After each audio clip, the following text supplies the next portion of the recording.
हरे कृष्णा। क्या आपको पता है, एक दिन युधिष्ठिर महाराज ने भगवान श्री कृष्ण से पूछा, हे जनार्दन, वैशाख मास के शुक्ल पक्ष में कौन सी एकादशी आती है और इसके पालन से क्या फल प्राप्त होता है? कृपया विस्तार से बताइए भगवान। युधिष्ठिर महाराज के प्रश्न का उत्तर देते हुए भगवान श्री कृष्ण ने कहा, हे धर्मपुत्र, आज से अनेकों वर्ष पूर्व इस एकादशी के विषय में जो कथा वशिष्ठ मुनि ने प्रभु श्री रामचंद्र को सुनाई थी, उसी का वर्णन मैं करता हूँ, ध्यान पूर्वक सुनो। ये कहकर भगवान ने कथा कहना प्रारंभ किया। एक समय भगवान श्री रामचंद्र ने अपने गुरु वशिष्ठ मुनि से बड़े ही विनम्रता से पूछा, हे ऋषिवर, कृपया आप मुझे कोई ऐसा व्रत बताइए जिसके प्रभाव से समस्त पापों और दुखों से मुक्ति प्राप्त हो सके।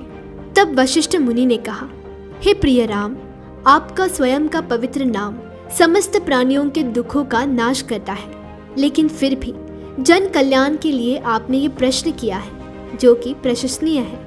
वैशाख मास के शुक्ल पक्ष में आने वाली एकादशी का नाम मोहिनी एकादशी है। इसका पालन करने से व्यक्ति संसार के समस्त दुखों और पापों से मुक्त हो जाता है। फिर उन्होंने कथा कहना प्रारंभ किया। सरस्वती नदी के किनारे पर भद्रावती नामक राज्य था। उस राज्य में राजा द्युतिमान राज्य करता था। उस राज्य में धनपाल नामक एक पुण्यवान वैष्णव भी था। धनपाल दान कार्यों में तत्पर था। उन्होंने राज्य में धर्मशाला, गौशाला, अस्पताल और मंदिरों की स्थापना की थी। धनपाल के 5 पुत्र थे, सुमना, द्युतिमान, मेधावी, सुकृति और दुष्ट बुद्धि। दुष्ट बुद्धि अपने नाम की तरह बड़ा ही दुष्ट था। वो बड़ा ही पापी और दुराचारी था। वो दुष्ट व्यक्ति और स्त्रियों का संग करता, मदिरा पान करता, पशु हत्या और मांस भक्षण करता और अपने पिता की संपत्ति को व्यर्थ करता। एक दिन उसके पिता ने उसे एक वैश्या के साथ देख लिया और गुस्सा होकर उसे घर से निकाल दिया। अब दुष्ट बुद्धि और भी पापी बन गया। जब उसका धन समाप्त हुआ, उसके मित्रों ने उसे छोड़ दिया और उस वैश्या ने भी उसे अपमानित करते हुए उसका तिरस्कार किया। अब दुष्ट बुद्धि अकेला पड़ गया। अब उसने अपने जीवन निर्वाह हेतु चोरी करना प्रारंभ किया। वो 2-3 बार राजा से पकड़ा भी गया, परंतु उसके धर्मात्मा पिता के कारण राजा ने उसे छोड़ दिया। किंतु एक दिन उसने बड़ी चोरी कर ली, जिसके कारण क्रोधित हुए राजा ने उसे राज्य से निष्कासित कर दिया। अब दुष्ट बुद्धि जंगलों में भटकने लगा और मासूम जानवरों को मारकर मांस भक्षण करने लगा। अब वे बड़ा ही परेशान और चिंतित रहने लगा। आखिर एक दिन उसके पूर्व जन्मों के पुण्य के कारण उसके जीवन में एक नया सवेरा हुआ। संयोग वर्ष वह उसी वन में रहने वाले कौंडिन्य मुनि के आश्रम में पहुंच गया। कौंडिन्य मुनि वैशाख मास में गंगा स्नान करके लौट ही रहे थे। दुखों से व्याकुल दुष्ट बुद्धि ने अचानक ही ऋषि कौंडिन्य मुनि के वस्त्र से टपकते हुए जल का स्पर्श किया। इस जल का स्पर्श होते ही उसके पूर्व जन्मों के पुण्य का उदय हुआ।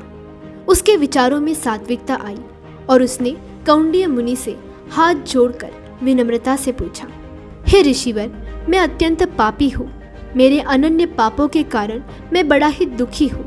कृपया आप मुझे कोई ऐसा मार्ग बताइए जिससे मैं इस असहाय पीड़ा से मुक्ति प्राप्त कर सकूं। दुष्ट बुद्धि की आर्द्र वाणी सुनकर कौंडिन्य मुनि ने कहा, सुनो, अब मैं तुम्हें एक ऐसे व्रत के विषय में बताता हूँ जो कि मेरु पर्वत से भी अधिक प्रचंड पापों को नष्ट करने वाला है।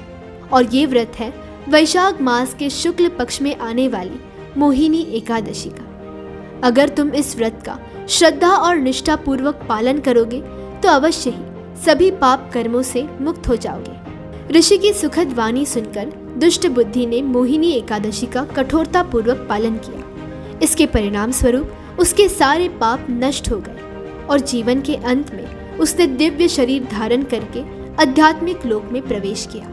इस कथा का समापन करते हुए भगवान श्री कृष्ण ने कहा, हे राजन, मोहिनी एकादशी की कथा और महात्म्य का श्रवण करने से भी 1000 गाय दान देने का पुण्य फल प्राप्त होता है। तो ये थी मोहिनी एकादशी की व्रत कथा। अगर आपको ये कथा सुनकर आनंद मिला हो तो लाइक और सब्सक्राइब करके हमारा उत्साह अवश्य बढ़ाइए। हरे कृष्ण।